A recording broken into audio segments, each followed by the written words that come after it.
Hey everyone, and welcome to the show. I'm James, that's Katie, and of course, that makes this episode 27 of Circles and Squares. And happy April Fool's Day, everyone. We are recording on April 1st.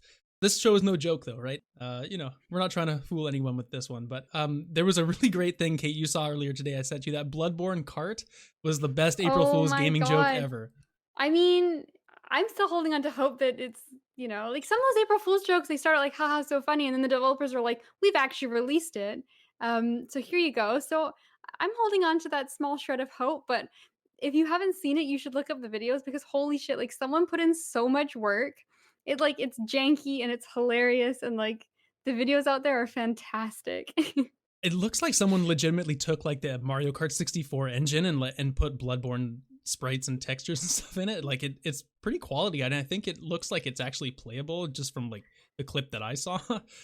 I guess. But. Yeah, exactly. And like they had two you had a hunter character you could play as the cleric beast. Like someone put in some work to this and like they deserve all of the recognition.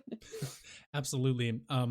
Well, as much as we'd love to continue to talk about April Fool's Day, we just don't have time, Kate. We got so much to talk about, including the games we're playing, of course, for the first part of the show. The second part, we'll move into a news section, including some very sad news about the PS Vita and the PS3.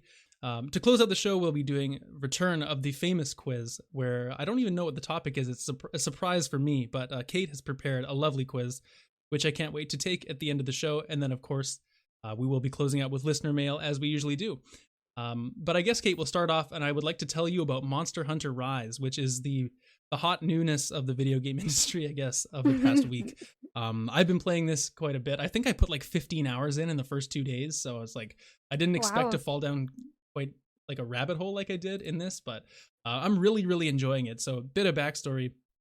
I played Monster Hunter World when that came out a couple years ago, and I really liked it for what it was. I'd never really played Monster Hunter before, and it's a really cool game, right? Like definitely a flawed game in a lot of ways in terms of like how the online works and whatnot for Rise or for World, sorry. So I really enjoyed that. I think I put like 50 or 60 hours into that game, and so coming back to Monster Hunter Rise now after that World experience is a lot different in a lot of ways, and there's a lot of familiarity there as well, and so.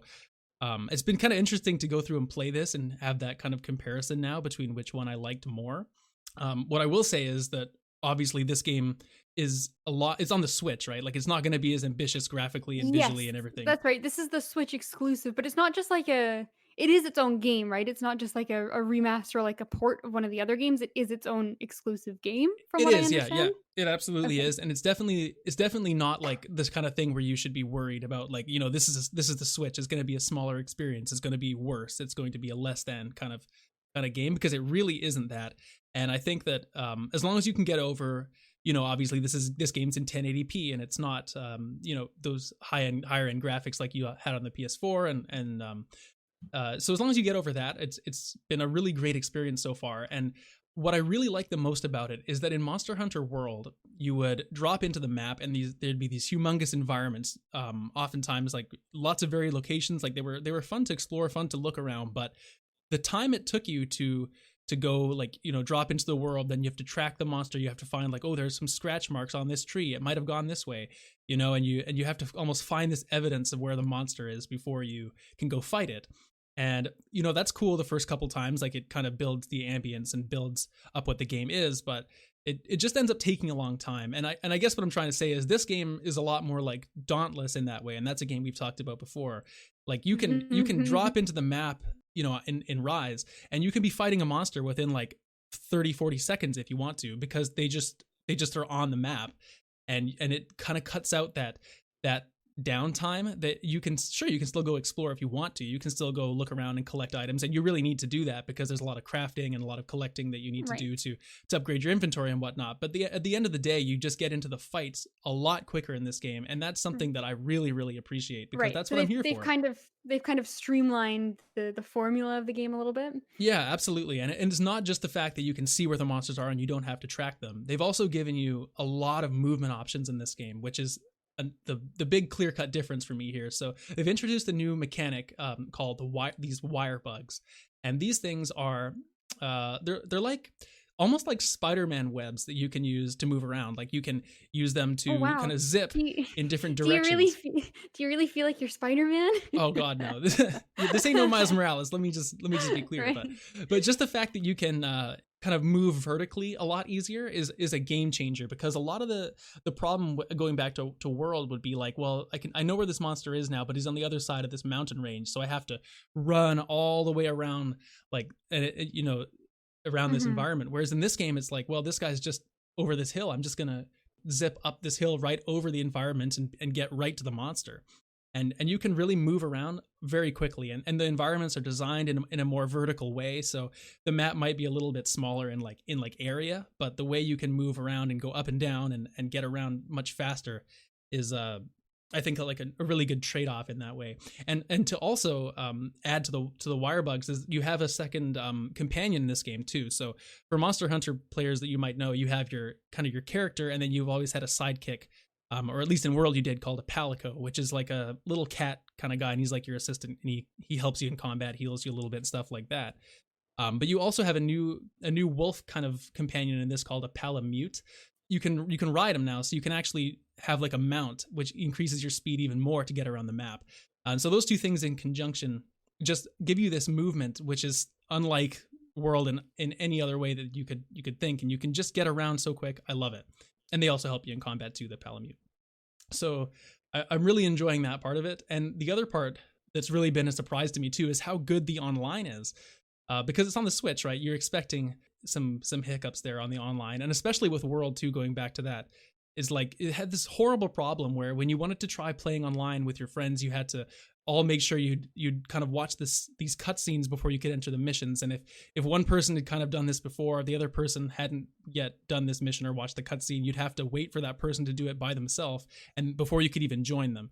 And in this game, they've just gotten totally rid of that, and you can just jump into whatever mission you want with your friends, as long as they're in the same lobby or you have a friend code or whatever. So they've really just made it a lot easier, and especially because this game for me is very much a social game. Like I'm gonna play the single player. I mean it's fun, right? But definitely what keeps me coming back to a game like this is when my friends get into it and everyone's like, oh, you want to hunt? Like, let's work together. Let's team up and take down these monsters. Like, that's where this game really shines. And the Switch really lets us do that in a way that I wasn't expecting it to work as well as it does.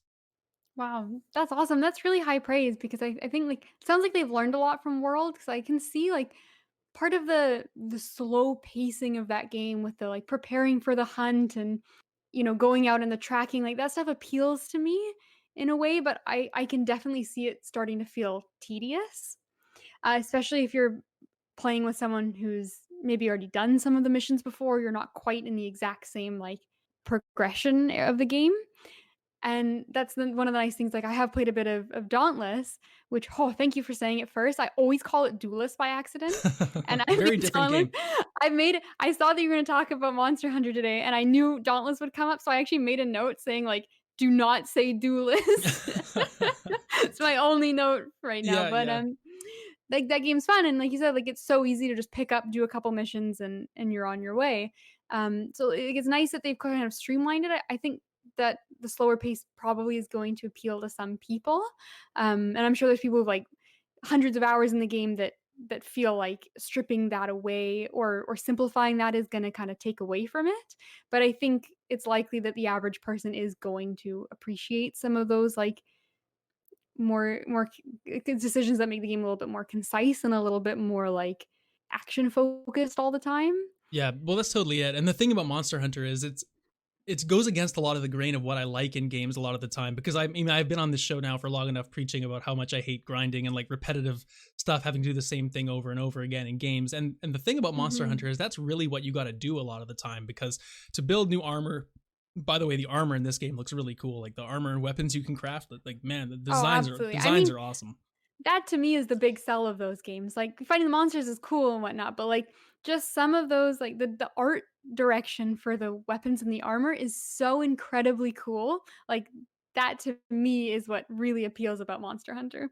Yeah, but the thing is, to get those armors, you need to fight the same monsters several times, because you need to get enough of their kind of parts you break off and enough of the loot that you get from them. So Monster Hunter really does quickly become a bit of a grindy game because you have to fight like the certain same monster over and over again, right? And I think Right, that there's only so many. that's right, yeah. And so for me, like getting into those fights quicker is a lot more appealing because at least you're not grinding the tracking every time, you know. And so the fighting is what's fun for me, and so I think I can see myself liking this a lot more just for that reason, especially because it's like I said, the online is just so much easier. It's way more appealing to get into.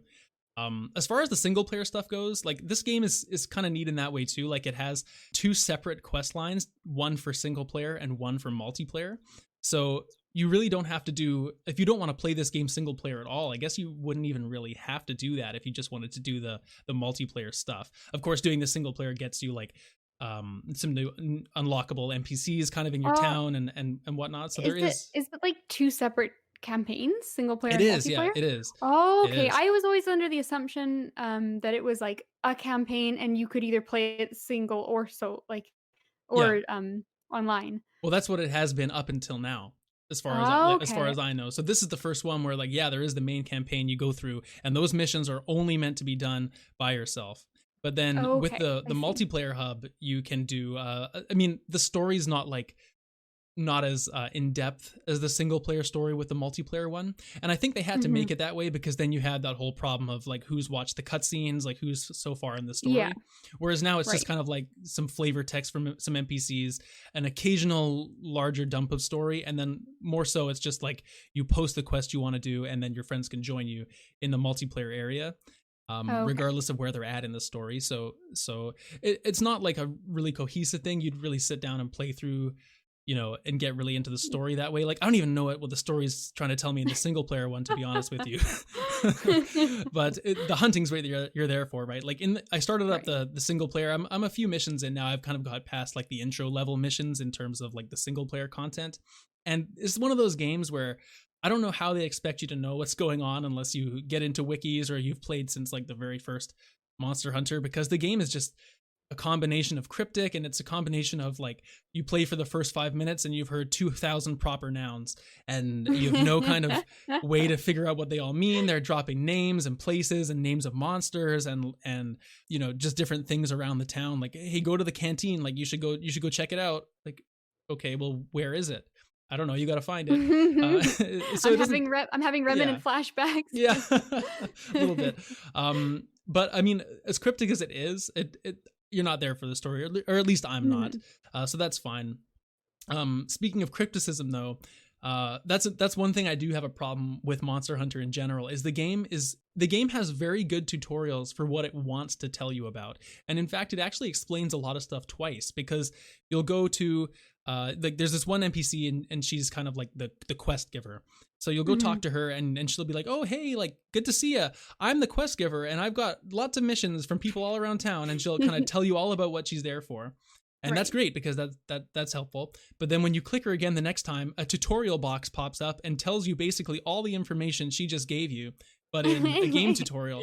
And it's like, Right. why are you telling This me is this the twice? quest giver. Yeah, like I know that she just told me.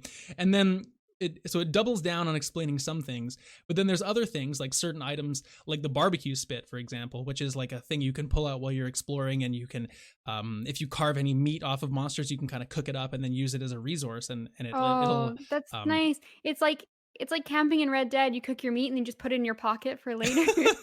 that's exactly what it is. Yeah, exactly. Yeah. So once I'm done putting the meat in my pocket, I can use it as an item while I'm fighting a monster. That makes sense. Yeah, exactly. You might be hungry in 6 hours, and you know that meat's gonna taste Exactly. wonderful at that Exactly. time. I even keep some rancid meat in there if I haven't cooked it in time. It's all good though. But the thing is, the game never even tells you about the barbecue spit. Like you just have to know about it. And thank God I do from playing World. But if you don't know, you just Mhm. would never use it. You would never have any idea what it does. So I think Right. there's a disconnect there. And like Monster Hunter is I mean, even if you know what everything does, which I don't know, like I have a couple friends I'm playing with that are way more knowledgeable, and they just kind of say, hey, you should, you know, make sure you have this on you for this monster because it's weak to this or whatever item. And I'm Mhm. slowly learning these things, but if I didn't have those people to play with, I feel like I would just be in wiki after wiki after wiki, kind of looking up like what these items do or like how to use them properly. And it's, I don't know why they make it like this. I guess it's just like an accepted thing. Like this is what Monster Hunter is. This is kind of what it's like. Um, Yeah, but it's just kind of annoying. I can see maybe some of the design philosophy being like you're supposed to figure these things out. Like, it makes sense in terms of like items that are like, oh, I found these berries. I don't really know what they do. And like, maybe you're supposed to kind of like, and this is just me spitballing. I haven't played these games yet, but like, I could see it being, you found some berries. You don't know what they do yet. You got to try to like use them in a couple ways and like figure out what's going on. And like, that to me, like, that kind of like, it's on you to sort of like problem solve and experiment, kind of makes those sections where you're like between missions and prepping more interesting. But if it's Hmm. something like a core mechanic like barbecue food because that's how you heal, that's pretty important that you should be aware of, and you shouldn't have to like Yeah. guess. So I think maybe like there's like a couple different categories of things that like should be explained versus are left to the player to sort of explore on their own, and maybe they didn't always get Hmm. those Hmm. everything correct in the right category. Yeah, no, that's so true. But I mean, at the end of the day, though, despite that, it's still super fun. Like I'm using. I was an archer in the last game, so I've changed it to be hand to hand combat this time. I'm using the sword and shield, which I'm absolutely loving as a weapon. It's cool Mhm. because it has like the blade, so you can do some slash damage, or I think it's called like sharp or cut damage or whatever it is. Right. And then I also have my shield, which I can use for defense, but I can also kind of bash guys with it for a blunt damage attack. And so different kinds of damage will do different things to different parts of a monster. Where if you do like blunt or bash damage to their head, you can give them like you can knock them A out, basically concussion, concuss them, yeah. right? Yeah. Yeah. Whereas with slash damage, you can kind of cut off different limbs or their tail or whatever to you know when you remove it, they can no longer attack with their tail, or if they have a special ability on the tail or something. So it's a really versatile weapon, and I like it because it synergizes with like one of my friends likes to use the hammer, which is obviously like not sharp at all, but it's Mhm. really good for the head. So in that way, then I'll go for the tail. But if I'm playing with a friend that uses a sword, I can kind of play the other role and Right. do the opposite. So I'm really enjoying that, and just the team synergy, like playing together, a lot of fun. Um, Mhm. Definitely recommend it. My only other complaint I have is that playing on the Switch, I have not realized just how heavily I use PlayStation parties on PlayStation or Discord on a computer to play the game and have the audio, all the audio in my headphones, right? And Mhm. playing on the Switch is just like, oh my god, it's horrible not to have any kind of voice chat There's because no like nice integrated way to do that. Yeah. no, there's not. Like we're playing on Discord, which is fine. It works great to chat, but the problem is then I've got my headphones in and I can't really hear the game as well as I would like to. And it's like it's such a first world problem, I guess. Like woe is us. Yeah. But once you've had the convenience of like these integrated party chats and like 3D surround sound, like it just kind of sucks to have to go I back mean, to that. yeah, exactly. That's what you're used to, and there it's kind of like the only platform that doesn't have something built in for convenience. And if you're gonna offer like an online service now, especially with games that come out that are like designed to be played online and not just like as a secondary like afterthought, then like maybe that's something worthwhile to look into. And it's almost kind of strange Nintendo hasn't done it, but at the same time, it makes total sense that Nintendo hasn't done it. Yeah, I know. Maybe one day. But yeah, Monster Hunter's been good. I'm gonna continue to play. I think I've got some plans to play some tonight. So we'll see how much Nice. I hunt. I feel like once I get to the end game, maybe that's where I fall off. But you never know. They add a lot of DLC to these games and a lot of new monsters and stuff. So Yeah, so the world DLC, like, it sounds like you probably missed that based on when you mhm. played it, but that Frozen World DLC was Yeah, supposed to have been Iceborne. really good. Yeah. Apparently it was, yeah. Apparently it was pretty good. It's just by that time, like it's the kind of game like once you Yeah. fall off of it and you kind of get out of the loop, it's really hard to pick up and go back to, at least like for me. So Mhm. happy to be playing this one though. I am playing one other new game at the moment, which I'd like to talk about really quick. Um, is Kind Words, which I don't know if you know too much about it, but it's basically, for those that don't know, is a Steam game. It's a couple bucks. I think got it for like $5, and basically all it is sending nice anonymous messages to strangers on the internet. And let me tell you, like it sounds kind of dumb, It's kind the of hokey. inverse of the real Yeah. internet. It's like if you don't want to read Reddit comments of people being mean to each other, you can just go on here. But it's great. You can either send like random like, oh, hope you're having a good day, just like out into the ether. You don't even know who's gonna read it. Mhm. Or you can actually go and like search for people's more like crafted letters, and people can actually post, oh hey, I just got fired from my job and I'm feeling kind of down. Like, what should I do?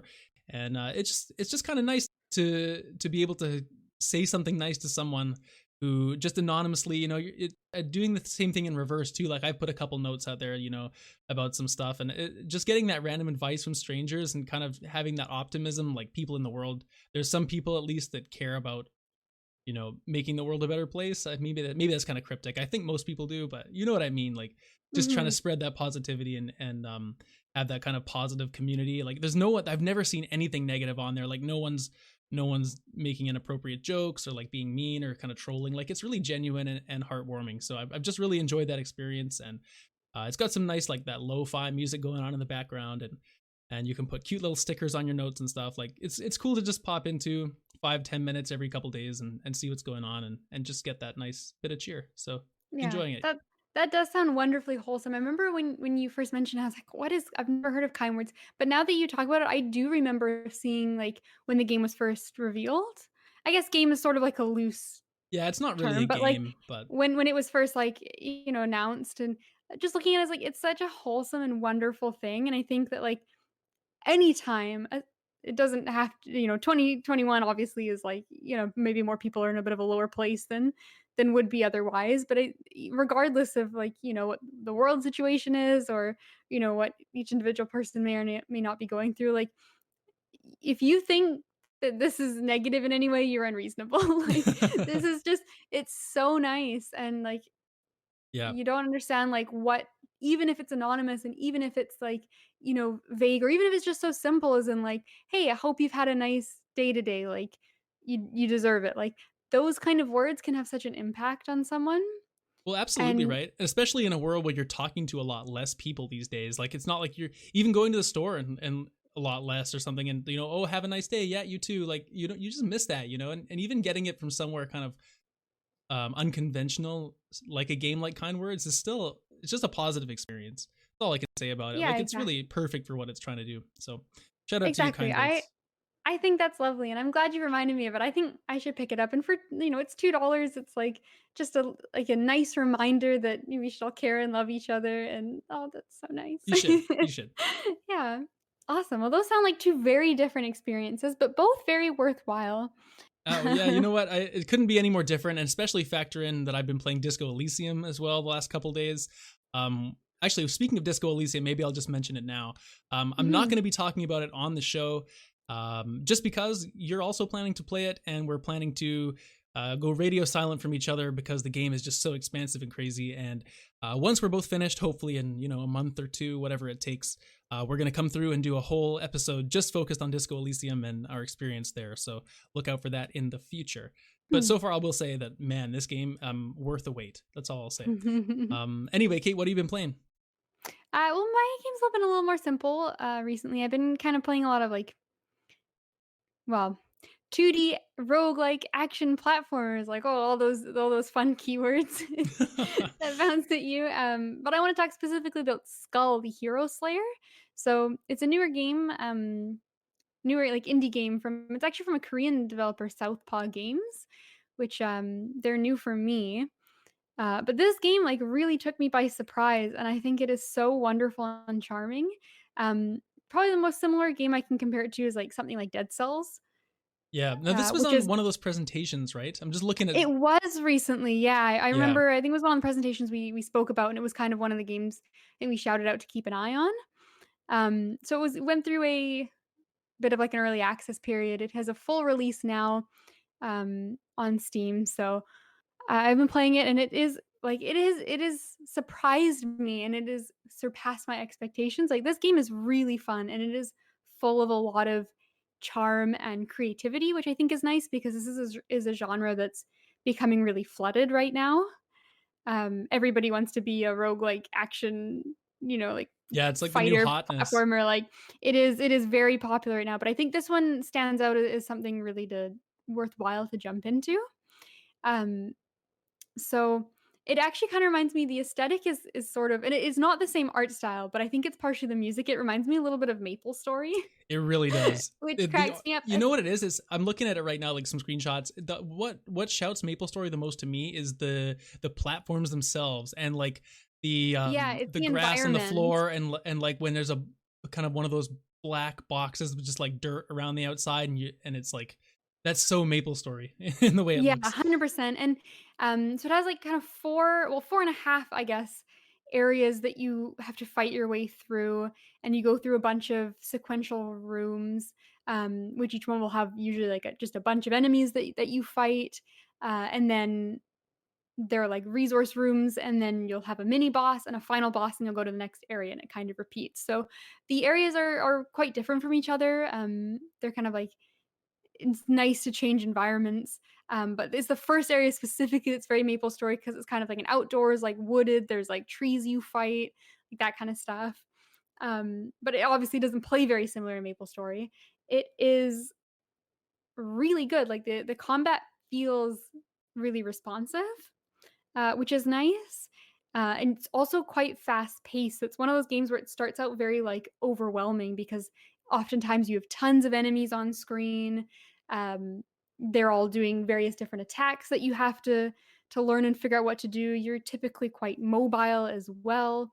So it starts out with one of those like, oh my god, there's so much on the screen, like you almost feel like it's an MMO and you're gonna be button mashing or something. But after you do a few runs, it kind of starts to slow down and click, and then it becomes very tactical.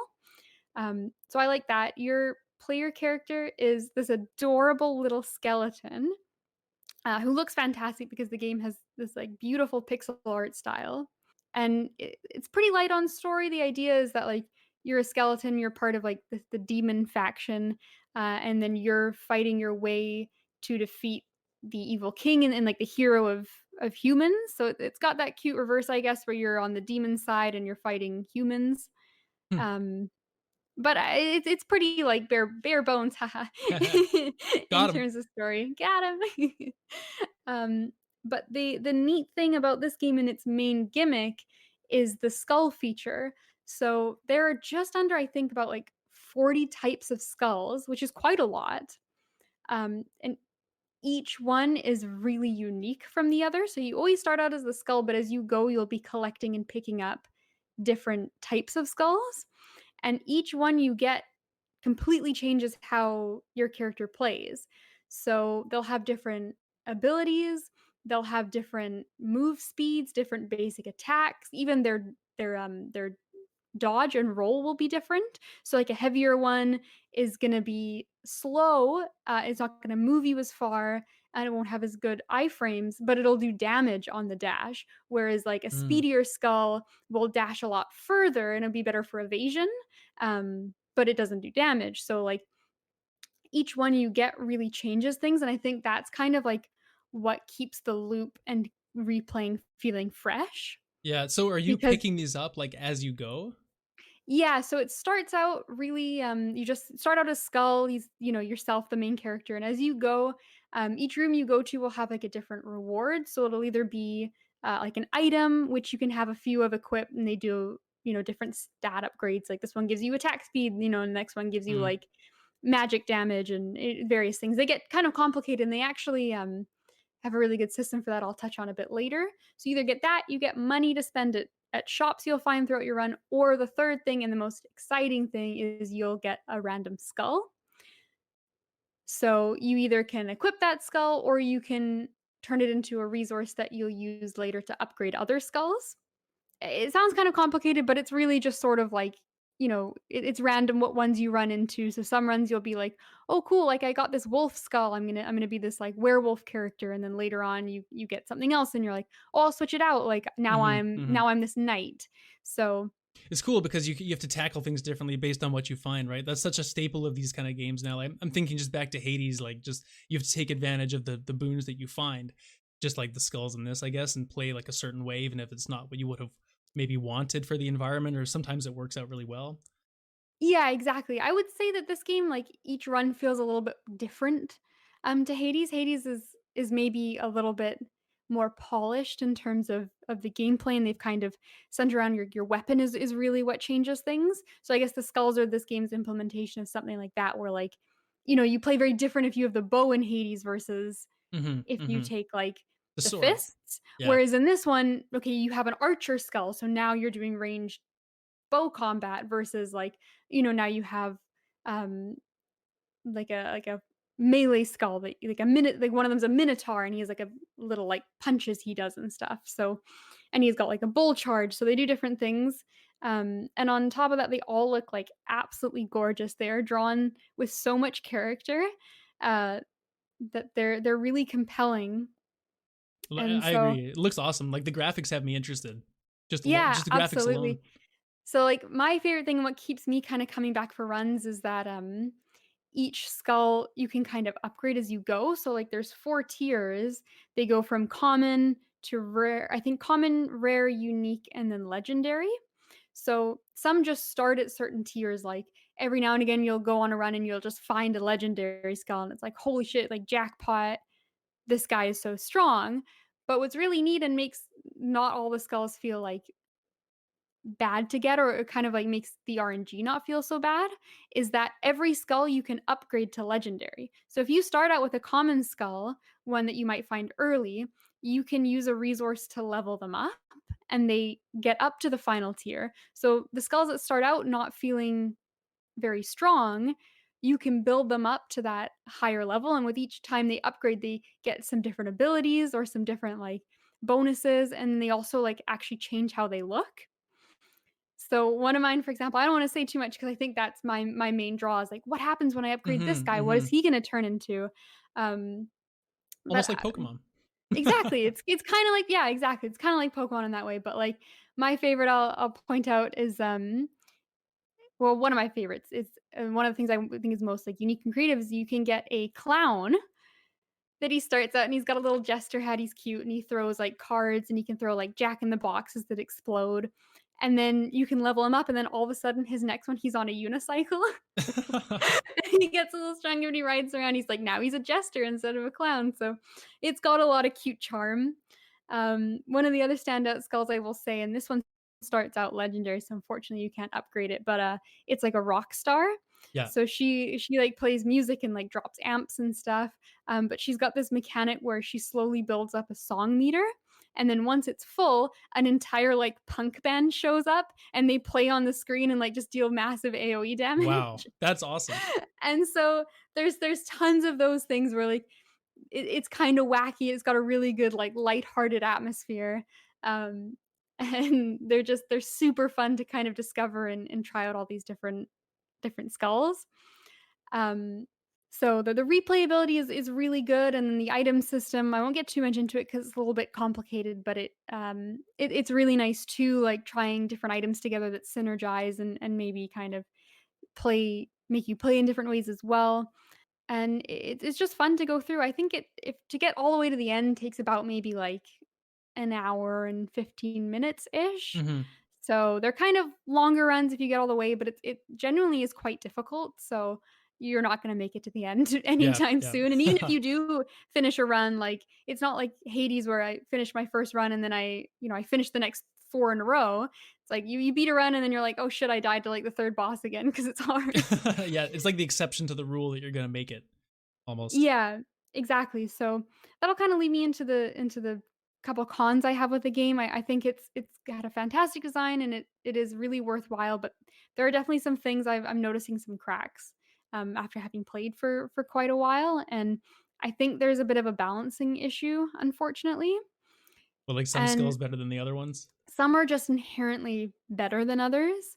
Um, Typically, like, a lot of the legendary ones you find or there's a couple legendary ones that are just, like, they're so strong, they have moves that just, like, basically hit everything on the in the room and just do tons of damage just inherently, even if you don't have great items, whereas other ones, like, they're fun to play, and as you level up, like, they do start to feel stronger, but some of them never quite get to that level where they're just able to destroy anything. Mhm. So that's kind of a shame. And then the other issue I have is there's a currency that you get while you play, and it's kind of like how darkness and the mirror work in Hades, where it's a Okay. currency you then spend on like permanent upgrades. So things like you have a little bit extra max health or some extra damage, and then they get up to like higher tier things that are quite expensive. Like you can get a resurrect, so Mhm, it lets you mhm. die one time and come back, and it takes quite a while to save up and buy everything. It's very expensive, so at first it feels tough to kind of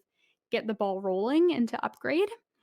Um, but then the other problem is I find that once you do have everything, that currency isn't really adapted into anything else interesting. So you're kind of just stuck with So all this resource that you can't really use to something else for something yeah, else. exactly. Like there are some other cool implications to it. Like there's you run into different shops as you go and you can buy like a, a health like healing or you can buy a new item. And one of the things there is a little vendor that shows up sometimes and he lets you buy new items that you can only spend with this like permanent currency. Hmm. And so what's really cool is you get the item, but it also then starts showing up in the regular shop for the regular item currency. So it's kind of nice where like you're unlocking these like maybe more special or unique items to have. Um, so that's kind of cool, but there aren't tons of those. And once you have everything, you just end up getting all this currency that you can do nothing with, and it's useless. Mm, So it's kind of it's not a big deal because they think like this isn't the kind of game that maybe you put 50 hours into and you end up in that spot where you've kind of unlocked right. and done Yeah. everything. So I think most people won't run into that issue, but I think it's just something that like especially after having played a game like Hades that's so well thought out and so polished that like there's tons of stuff to do even if you've kind of like quote unquote completed most things. Yeah, for like that super It fan that really wants to dig into everything the game has to offer, right? yeah, exactly. It feels like a little bit of a shame to kind of run out of things to do and then, the motivation falls off like, "Well, I've kinda seen everything. I've bought everything. Like, I Yeah. like the game, it's fun, but there's nothing else to that like, I don't have a goal anymore."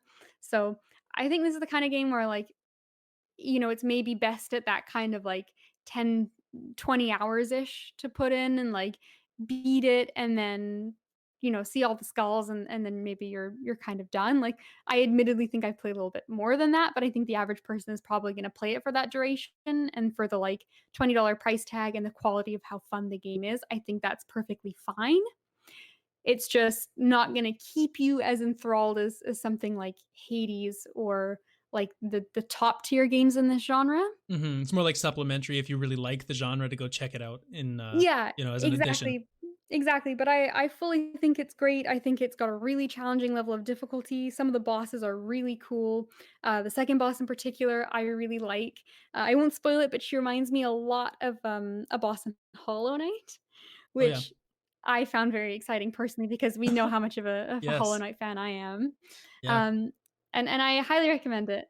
But yeah, I'd like to try it at some point too, if nothing else, than just for the graphics of it, just because of like, yeah, those nostalgic Maple Story kind of feelings. It's like, man, I'd Mhm. like to play something that looks like this, and especially if you say it's fun, like, yeah, looks interesting. I'll add it to the list of potential, the backlog, the ever growing The backlog. ever-growing list of things to do, Yeah. yes. Once I'm done playing another 60 hours of Monster Hunter and probably another 50 of Disco Elysium, and yeah, I'll fit it in somewhere.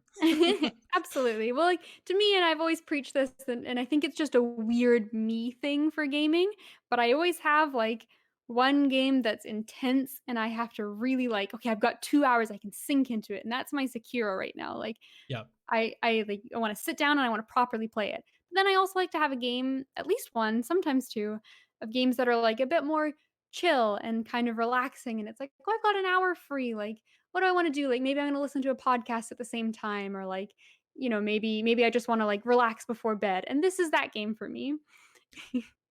Sounds like a good one. I don't know.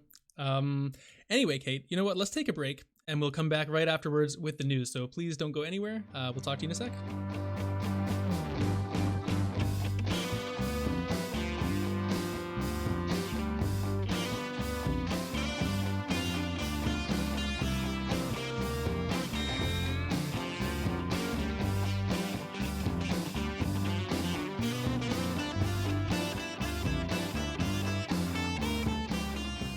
All right, and we are back for the second part of the show, which of course is, as usual, the news segment, Kate. So let's get right into it without any further ado and talk about PlayStation Plus for April 2021. Of course, for those of you joining us for the first time, we each like to pick one PlayStation Plus game every month to play and talk about on the next show and just give a little bit of a review on what we thought. So for April 2021, the selections we have to choose from, it's another pretty good month for PS Plus, Kate. I know we've had a couple really, really strong ones the last couple of months. So this one as well is pretty good. I think it maybe not quite as exciting for us personally, but we have Oddworld Soulstorm. Yes, the game we've heard about on every PlayStation State of Play since the beginning.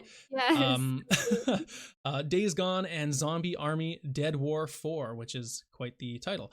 How are we feeling about these, Kate?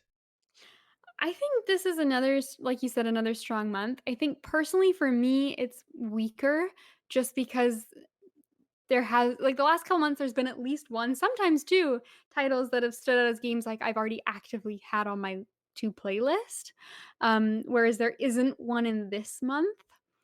Yeah, I'm So with you. I'm with you. I'm a little bit less excited about this one, but I still think that it's a quality month, and it's just an unfortunate selection for me personally, I guess. Yeah, I love to see that we're getting another, because Oddworld Soulstorm, of course, is PS5. Like, I love the trend that they're putting, one almost new PlayStation 5 game on the PS Plus. Like, it's trying to add to that value, right?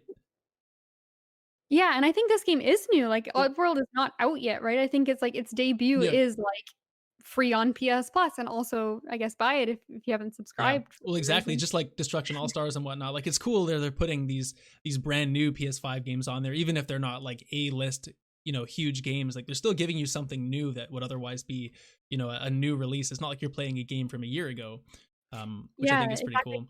Which is new because like we've had a lot of like big PlayStation games go on PS Plus, but it's usually like at least a year or so after they've officially been released. Hmm. Whereas this is like, day one, you've got it. So that's really cool. And I appreciate that they're doing that. Which I guess leads me into that if I had to pick one, I would pick Oddworld, which I know we've talked about it before, and we kind of both come to the same conclusion that Oddworld is a game that it's sort of a niche series, but it's really beloved. Whereas both of us have never really played it. We don't really.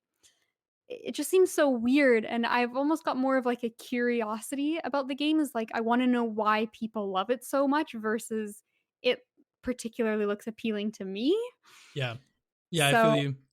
You get I the kind of wanna try it out just more out of curiosity than anything else. Yeah, no, that's fine. I was considering Oddworld, for the same reason Mhm. as you, basically, just like, hey, what the hell? Like, why? What is this? Like, Yeah, it's so um, weird, but yeah. maybe it's something you really need to, like, play to understand and Well, I did briefly play New and Tasty, I think was the other one. It was on PS Plus, I believe, a little while ago, which is why I played it, because I wouldn't have bought it. I don't know. I didn't really play too much, but maybe I'll let you take that one. I personally think I'm actually gonna go Days Gone Mhm, here. I don't know. I think it's just like the pick that interests me the most, in terms of this is actually like a pretty big PlayStation game. Like, it's obviously mhm. not an A-lister, but it's a pretty big one, and I feel like having the perspective and just checking it out would be probably a good thing. So, Yeah. and plus, I mean, I'm not so into the zombie thing, but motorcycle and motorcycle clubs and stuff, like Sons of Anarchy is a sick TV show. I have like a weird interest in like motorcycle gangs and stuff. Like, I I'm weird find that interest in joining a gang. not like Okay. not like to join, but like the culture and like how they Yeah, operate, kind of fascinating. So we'll see if I enjoy it. I don't know. I'm okay. not really planning to finish it. I know it's like not a small game, so I'm down to check it out for that. Okay, good. I'm Yeah. glad. I felt like coming to this, I was hoping one of us would. But I'm glad you volunteered. Just you know what it is it like I'm playing a lot of RPGs right now. Like I've got to finish Sekiro. Like I'm in the middle of The Last of Us, and this just seems like it would compete with those games. And while Days Gone doesn't look bad by any means, those two are like two absolute like S tier standout Hmm. games. Hmm. And so I just feel like I'll come off of those. I'll either be coming off of those games or I'll be playing Days Gone instead. And then it's just going to be like, oh, I wish I was playing Last of Us, but you know? Yeah, no, I got you. I got you. Anyway, we'll let you guys know what we think about those games on our next show. Kate, why don't we switch gears and talk about our second news story for the day, which is a sad one, unfortunately. The PlayStation Store on the PS3 and the PS Vita is officially closing this summer. I think it's the PS3 is closing in the end of August, and then the Vita will be closing at the end of July, I believe. So we don't have too much longer with these stores available to download any DLC or like digital games at all, which is sad news, I guess. I mean, it's got to come to an end at some point, though, right? You can only support the legacy systems for so long. Hmm. Yeah, it's unfortunate news. As someone especially that just got a Vita last year, there's still a lot of games that I'd like to pick up for the Vita, and I know like getting physical copies of a lot of these things are already really expensive because they haven't been producing a lot of the physical games for quite a while. So I'm kind of getting that weird feeling where I need to go drop $100 at the Vita store to make sure I get everything I want. Yeah, absolutely. Well, at least you have the warning and you can do that because obviously, like anything that you've already bought, you still have access to. It's not like you're gonna lose your Vita library and like you're gonna have to like throw it in the garbage. So Well, I guess I better just throw this away. Fuck it. Like, yeah, oh no. So that's fine. But yeah, you just won't be able to like get any new content. So yeah, I guess buy everything. It is kind of a shame, but at the same time, it's just sort of the unfortunate reality of how things go and they hope that maybe you've bought the next system, and in which case you have. So yeah, exactly. And like the PS3 is at this point, like I would imagine based on like the PS4 sales numbers and whatnot, and especially now that the PS5's out and you can get a PS4 for a relatively good deal. I mean, I don't imagine there's still a ton of people playing consistently on their PS3 these days. Of course, there would be some and whatnot, but I think it kind of makes sense in that way. And then yeah, the Vita, as much as it's like people really like the Vita. I guess maybe the Vita's kind of like Oddworld, right? Like there's not a lot of people that have one, but the people that do like really like it, like Mhm. me, right? So yeah, I've been making a list. I'm like, okay, I still need to buy Persona 3 Portable. I want to get the Ratchet and Clank collection on here? I don't know. Or what PS1 classics do I want to play on the Vita on the handheld? Like there's a lot of decisions I got to make going forward, Kate. We'll see. Right. You're gonna need some spreadsheets. You're gonna be doing some Yeah. complex equations here, but yeah, you'll Yeah. sort it out, and you got a couple months at least. Exactly. Yeah. Well, you know what I am going to be doing is checking the store frequently to see if any of these games go on sale because I'll be, if not, I'll just buy them all at the end Right. once I I see. imagine some of them will as kind of a like, "This is your last chance." Like, I hope so. I hope you so. better pick up like Ape Escape 3. Like, Yeah. Yeah. We'll see. As long as I get Persona 3 you'll Portable, never. I'm happy. Anyway, yeah. So we'll see how much I end up dropping, but I think I might set like a cap of like $100 or something. That sounds reasonable.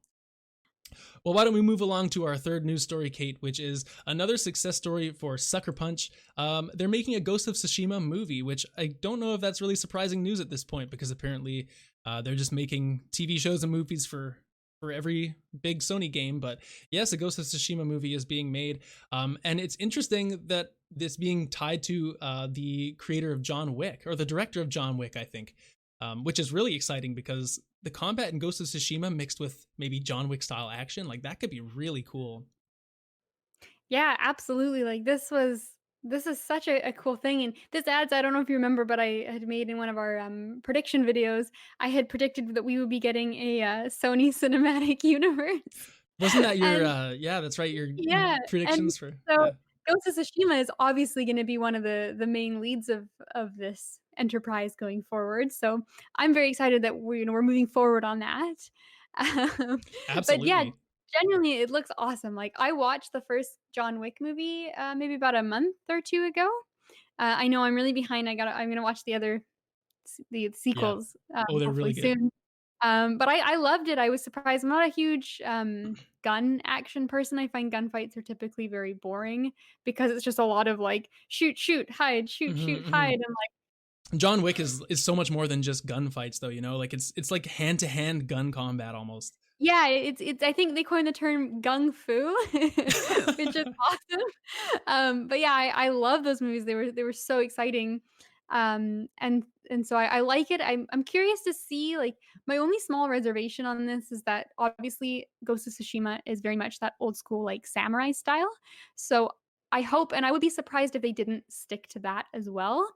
But it would be really cool to see kind of like a blend of that old school samurai combat with the modern like action John Wick kind of take on it. So I think I have really high expectations for it. And if they get the environments right with the nature and then everything like leaves all falling in the wind. Like, this could just be, like, a really beautiful movie to go see. Yeah, So well, I just judging from like the success Sucker Punch has had with it, and the beautiful world they created, and the obvious care that they, I mean, we spoke about last time. Some of the people at Sucker Punch have been made ambassadors of the actual island of Tsushima. Like, they obviously really care about this, and it just gives me Mhm. hope. Like, as much as it's not a sure thing that these kind of movie TV projects are ever going to be released, like, for some reason this one, with just the care that they put into it so far, like, it's almost like you have no reason not to think they won't do this justice as a film also. Yeah, exactly. Like, I get the impression that, like, this wasn't just like, "Oh, we can make some extra money on this." Like, sure, this seems like something they'll really, like, put their all into and do it really respectfully and, also very, like they're gonna put their genuine, like, love and care as much as they did into the game into this movie, hopefully, like and that's obviously, like, assuming that Sucker Punch has a lot of control over it. I don't know, Yeah, well, like, I have done a bit of reading. I think that some of the executives at Sucker Punch are going to be producing the show alongside the films, whatever film studio it tied is they're to it. partnering with. So they're going to be working in conjunction, which is nice news to see. The other interesting part too is that Daisuke Tsuji, the guy that played Jin in the game, is actively saying he wants to play Jin again in the movie, which is neat, because usually the casting is like, oh, like, is this guy really a good choice? Like, why did they cast this guy as this? Like, why don't they just get the actual actor to do it? Like, would be such a smart move, in my opinion. Yeah, that'd be I mean, I guess it depends, right? Because a lot of not all, but, like, some voice actors are exclusively voice actors, right? Like, Yeah, yeah. they don't do a lot of physical acting, so there's a disconnect there. Like, in The Last of Us that they're working on, I remember they announced recently that, Pedro Pascal, I think, is gonna be Joel. Yeah, yeah. So I know he's known big from The Mandalorian. I haven't watched that. I always think of him as, Oberyn So do Martell I. from Yeah, so do Game I. of Thrones, so he's the Joel pick, and obviously, like, the voice actor for Joel is, like, a pretty well-known, Well, he's number one, Troy um Baker. yeah, he's exactly, like, people know who Troy Baker is, so there's a lot of people wondering, like, "Well, why didn't they just get Troy Baker to do it?" But obviously, like, there's it's not quite so simple, but I think it'd be really cool to see, the actual actor come back because it would just make it even that much more like this really is Jin, and it'll connect with the players, I guess, but, Yeah. I mean, Well, we'll wait. see if that ends up coming to fruition or not. Yeah, you know what? Maybe in 2024, whatever it is, we'll go to the theater and we'll do a review of Ghost of Tsushima, the movie, after we watch it. So we'll That wait would and be see. so much fun, yeah, and we have It movie would. reviews. You know what we should do? We Oh, should commit to this now. Is like, whenever any of these projects do come out, we'll have to watch them and review them on the show. I think that would be oh, great. absolutely, 100%. I'm in. Cool. Okay. Well, let's take one more break, Kate, and we'll come back. I'm gonna go do some studying, get ready for my quiz here. So we'll see you in just a second after the break.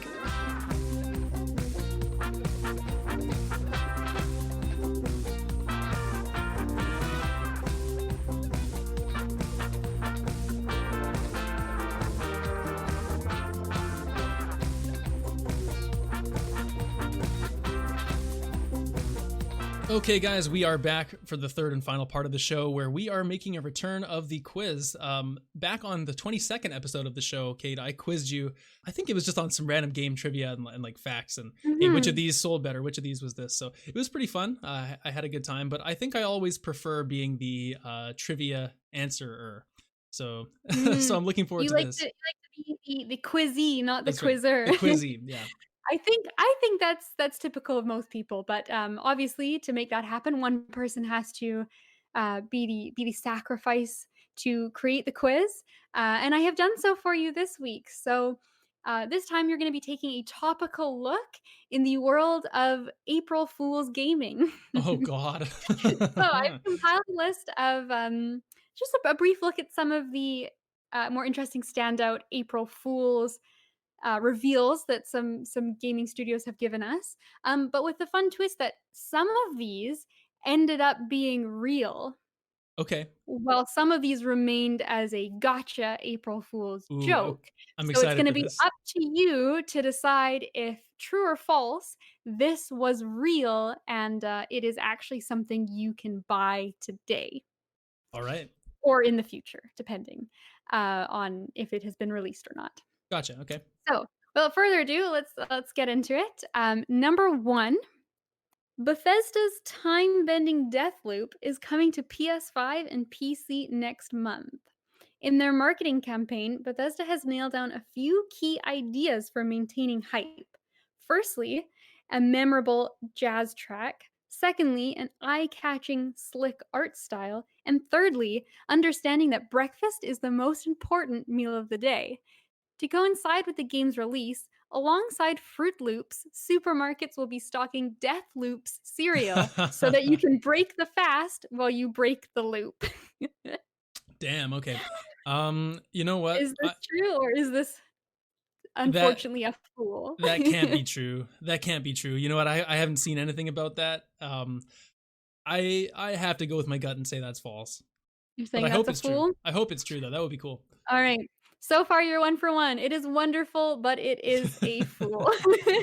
And I found it on Twitter actually this morning, and, it's, like, done up totally like Fruit Loops. It's wonderful. That's awesome. Unfortunately, no death loops. But, moving forward, question 2.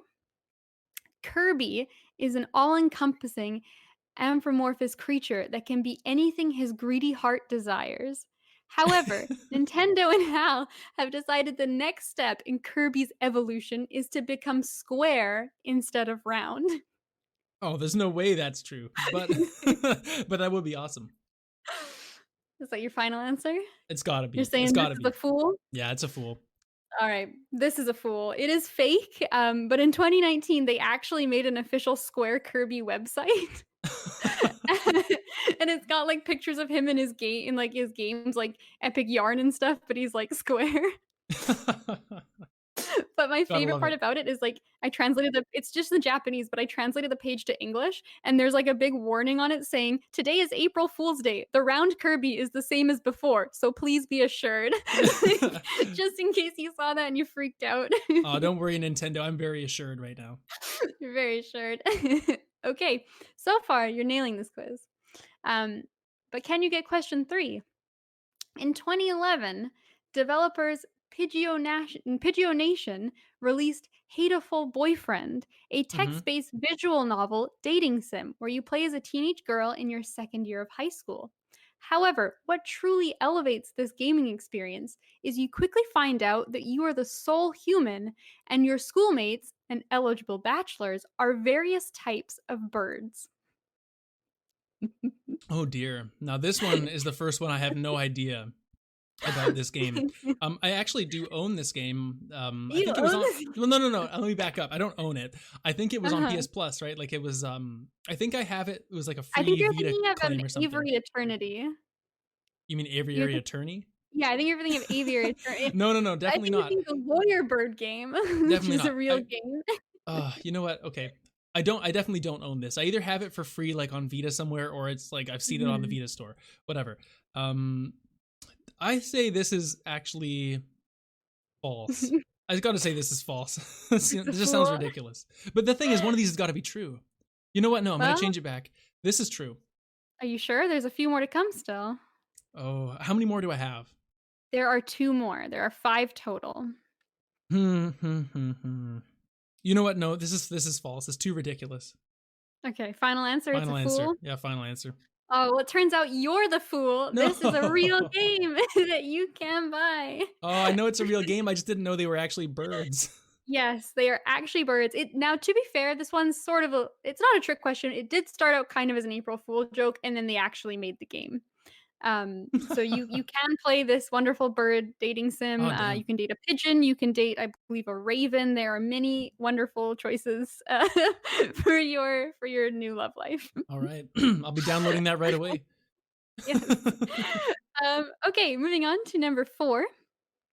Despite the uprising of newer, flashier class based shooters, Valve's Team Fortress 2 is still relevant and beloved today. This can be attributed to a dedicated community and to Valve's commitment to maintaining the second game in a series forever because they can't count to 3.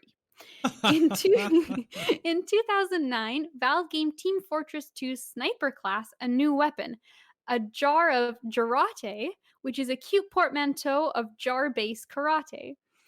It sounds pretty badass, but in reality, it's just strangely a mason jar filled with urine that you can throw at enemies to cover in said liquid, which has various gameplay considerations such as making them more visible and more prone to critical attacks.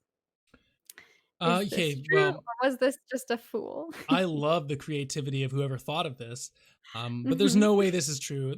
I don't believe that. Well, first of all, how would this be a thing? And then I would like there would be so many news stories about like covering players in pee, you know, in Team Fortress. Like that's a horrible publicity story, I would imagine. So this has got to be false. Final answer, it is a fool? Yes. Alright, you are the fool again. Oh my god, this is true. What? This is a real thing you can do in Team Fortress 2. Now, it was from 2009, so maybe that's why we've never heard of it, like, neither of us are really in the Team Fortress 2 scene, but What? apparently this is a real thing in the game. I have to actually look this up after the show. That's crazy. Yeah, Girarde, it is so good. I had a lot of fun on the Well, wiki page look, today. Girardi, that makes sense, but they make you cover players in your own pee? Well, it's like yeah, it's just like a jar of pee, you, like, throw it, and then if it, like, hits them, the jar breaks, and, like, What it's the like a yellow outline.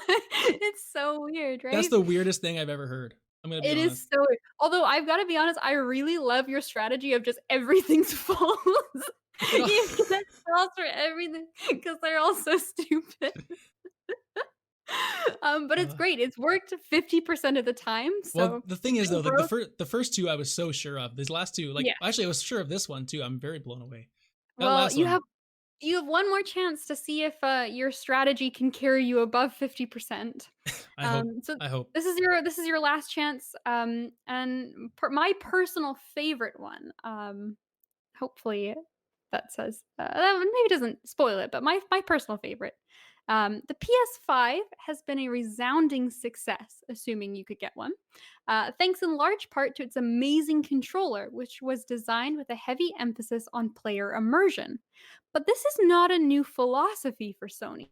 Now, as you know, I've been thoroughly enjoying The Last of Us Remastered. However, I will admit that the swimming controls do feel a little clunky. Mhm, Sony mhm. realized this is often the case, so in 2015, immersion met submersion, with Sony announcing PlayStation Flow, a wearable technology that includes body sensors and goggles that allow you to play underwater sections by swimming in real life to control your character.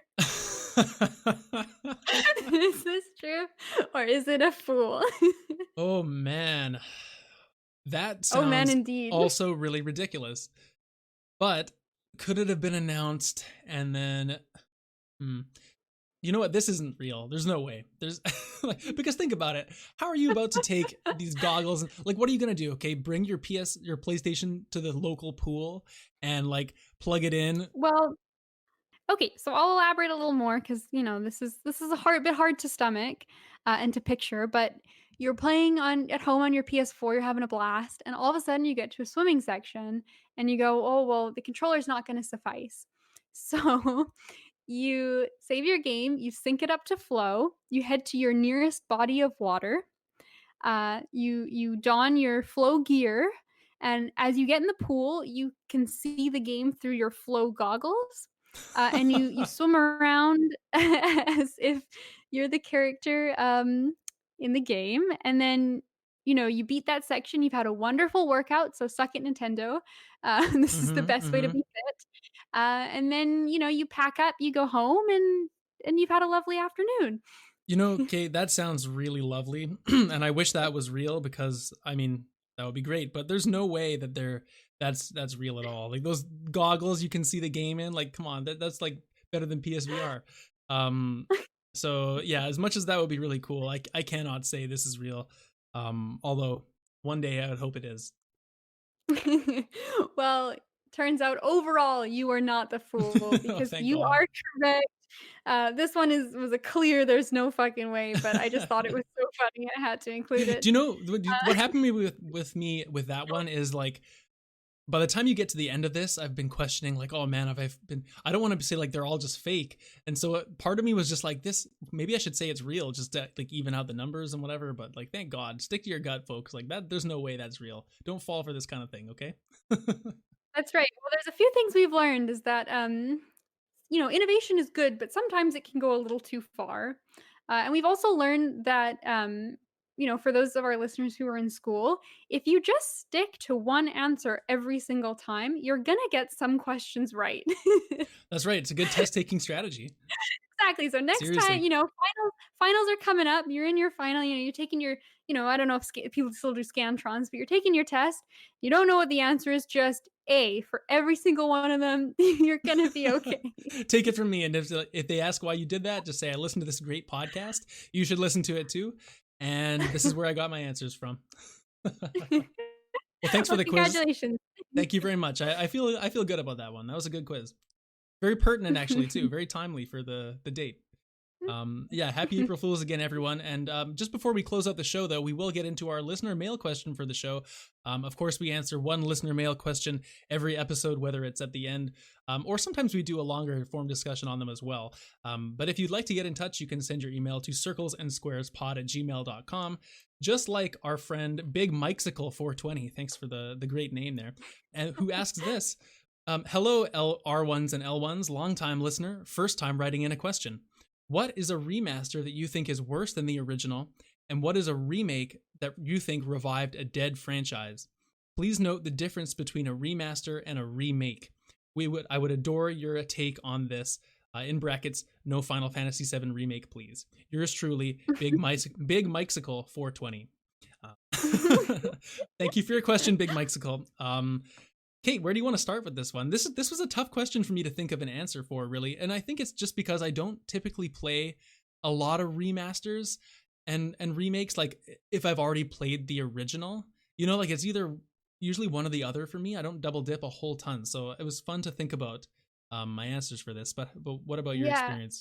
I'm in the exact same position as well. There are not many games that I've really played both versions. Yeah, most of it I pick up a remaster like Demon Souls. Like I had missed the original one, so it's exciting for me to have a convenient way to experience it. And there's not many times where I've actually done a bit of both. Yeah. But it was really fun to think about. Yeah, so maybe we can talk about our worst remaster first, get the negative out of the way, and then move on to Sure. Yeah. the positivity of a revived franchise. Let's do it. What's your remaster?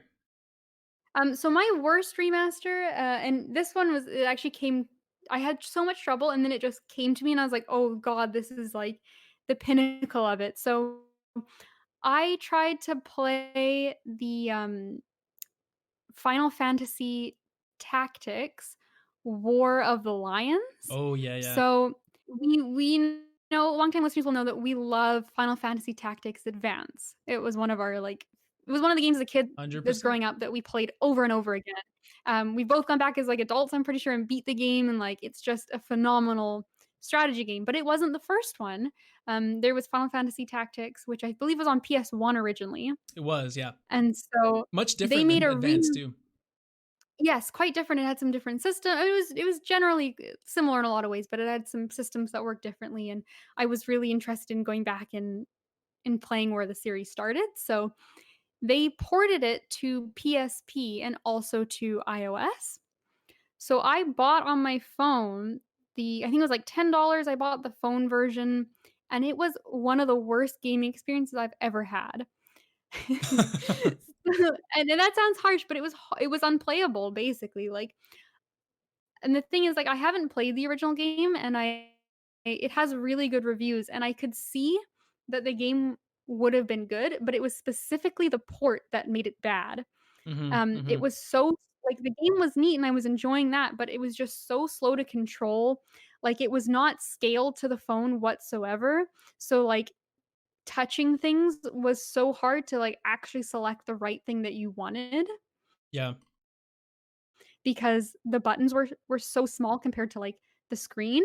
And so you'd be clicking on a unit to try to move them, but you'd be clicking on the unit beside them by accident, and it was it did not register very well what you actually wanted to do, which is hard and very frustrating for a slow paced strategy game because it already takes an hour to do a mission which you can't save in the middle of. So you gotta have your phone open for an hour trying to do this, and it's being slowed down by having to re-click everything. And then I also remember at one point, like, it's kind of like a top-down, like, grid-based, like, tactics game. Yeah. So, you have to, like, you click on your units to select what move they're gonna do for each turn. But the problem is that you couldn't angle the camera or, like, turn it around to get different viewpoints. So there were a couple times, I think I only ever played the first 2 missions because I just was so done with it. But in the second mission, there was actually a point where I got stuck because it was a character's turn, but based on how the battlefield was, they were, like, behind a tree. Mm. So I couldn't actually click on them because there was a tree in the way. I remember you So I, telling like, me about this. physically That sounds oh, infuriating. it was horrible. I physically, like, after, like, having played half an hour in this scenario, could not progress because I couldn't click on this character to actually do their turn. It was just like there was a tree in the way, like, "Sorry." Like, Yeah, that's it was so disappointing because I was so excited, I was like, "I'm gonna play this at work on my break and also, at work while I'm at work doing my work." And it was just so unfortunate that the way that it was had been implemented in the control scheme just made it basically a nightmare to get through. that And, sucks. to this day, I've never played what probably would have been an enjoyable game for me. Damn, that sucks. That's a better answer than what I got. Mhm.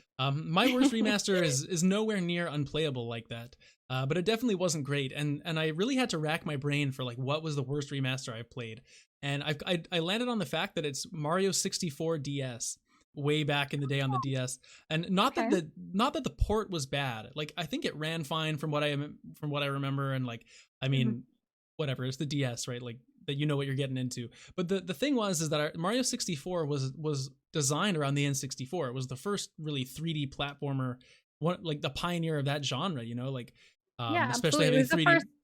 It was the first foray into 3D Mario, Exactly, like and 3D even just movement. 3D in general, yeah. Exactly. So having that 3D movement and having the new joystick on the controller was like the first system, a home console that had a joystick. So that was really cool.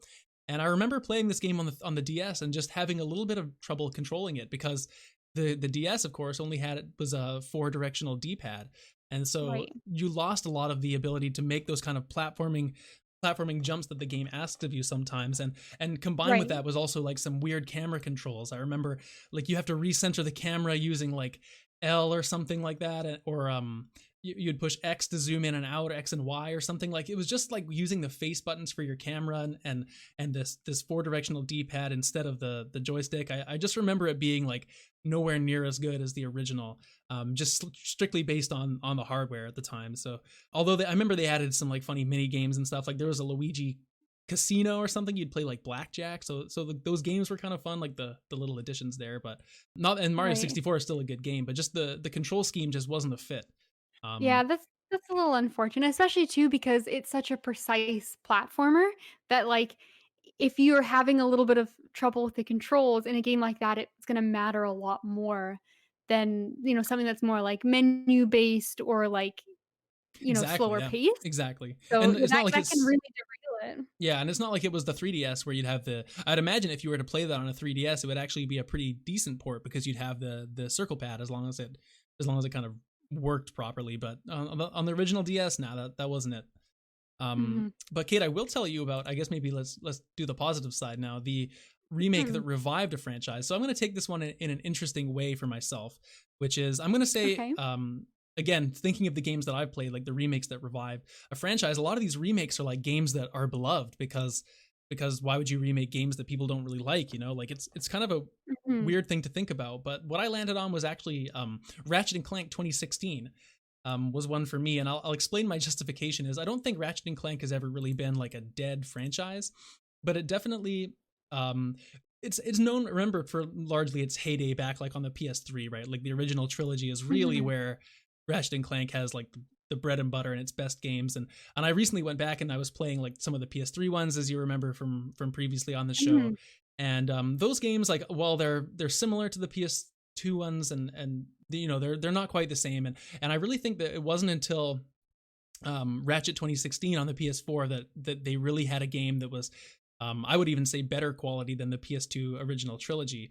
and just the way they remastered it, like it's a remake of the first game, but it's also tied with the movie they released, and so it was revived the series in the sense that like it tied in with a non-gaming property, like still tied with the franchise, and the way it kind of remade the first game, you know, polished it up, and then also added some new stuff to do with the movie was a really good refresh for the series, I think, and refreshed it in that way. And like that game is still so beloved today. Like Sony actually just patched it in. I don't know if you caught this, but on Play at Home, like Ratchet and Clank was obviously included as the next Play at Home game, but they've actually added a 60 FPS performance mode into there now too, like to this like 5-year-old game at this point. Oh, that's awesome. And so that's going to be really awesome to go back. I want to play a little bit of that actually before Rift Apart. Which ironically, Rift Apart could also be maybe an answer for this one too, even though it's not out yet, just because it has been now 5 years since Ratchet and Clank. So it's almost like my game I'm picking, Ratchet and Clank 2016, it like revived the franchise, but then also the franchise immediately died again afterwards until this year. So I don't know. It's like maybe it revived it in some ways and kind of showed like, hey, this franchise still is popular. Maybe you could say like the 2016 one is what kind of led to Rift Apart. Yeah, definitely. Like being made, right? Like maybe the success of that game and showing that this older franchise can come back, you know, contributed to the final yes or no on Rift Apart. So yeah, I think so. So that's my answer anyway. Like I mean it was still a gap. Like Ratchet and Clank has had a lot of games, like even since 2002 up until 2016, they'd only missed a few years, but really like the quality titles hadn't really been since like maybe the late 2010s or early 2010s until Ratchet and Clank came out. So yeah, that's my answer. that's awesome. I like it a lot. I want a slightly different avenue. I said that the Crash remaster trilogy is kind of a rival franchise because you know those games, same similar to kind of Ratchet and Clank, were so renowned and so loved when they came out, but then it was total radio silence on Crash for such a long time. Like there were some spin-off games, you know, we had the Crash like Team Racing, which people really liked, and obviously our personal favorite, Crash Bash. Crash Like Bash. he's got a catalog of games, but like it was largely Crash was done. And so they made and I want to compare it interesting to the Spyro remaster trilogy, which I believe they're both they might both be Toys for Bob, I think. I think so, yeah. Pretty sure. Yeah. You did both. So Spyro came out and that was quite well received as well. But I feel like Spyro's kind of just gone like fallen off. Like so he's a character people know and associate with PlayStation. But like, you know, they made that new Spyro trilogy and then it's kind of like, yeah, I guess by Skylanders, right? Like what's Spyro up to now? It's almost like Spyro's tainted because of Skylanders, whereas Crash is still his own property. Still pure. Yeah, like now in 2021, like we have Crash, like people are clamoring still for Crash to be in like the next Smash Bros character, and like we've gotten just recently Crash 4, which is like funny to like it's about time. Like they even made a joke in the name of the title about like how long it's been from Crash 3 to Crash 4. And I think like very strongly that the success of the remaster trilogy and people kind of like having their love for those games reignited made Crash 4 like such a possibility. And I think like old time fans are so excited to get the next entry and in addition, like people who never played the originals, maybe played the remaster trilogy and then went on to be excited for number 4. So I think it's awesome. And like Crash is ironically one of the only games I remember actually playing as a kid. And also I bought the remaster. Right. Yeah. Yeah. Well, that's a good example then for you. Yeah, so I think I could see it being a series that like, you know, maybe we will get 5, 6, you know, I think they're remaking the racing game as well. So I think like Crash is really relevant again thanks to the success of this remaster. Yeah, no, he is. I actually CTR remake is already out. I own it on PS4. And I think it did really well as well. Like people love that game. They do. It's hard as fuck though. I'll tell you. Like, oh my god, the original CTR was hard, but this one's right. It ain't no Mario Kart. This one's tough. Mario Kart's hard too, but you're particularly good at that game. You know, you do what you can.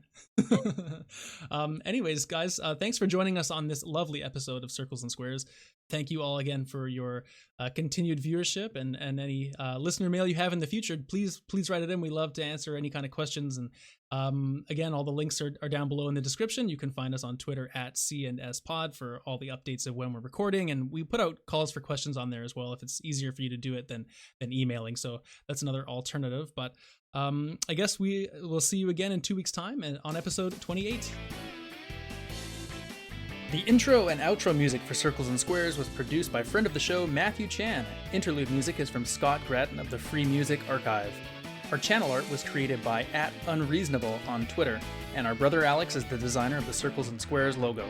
Thank you all for listening and supporting the show.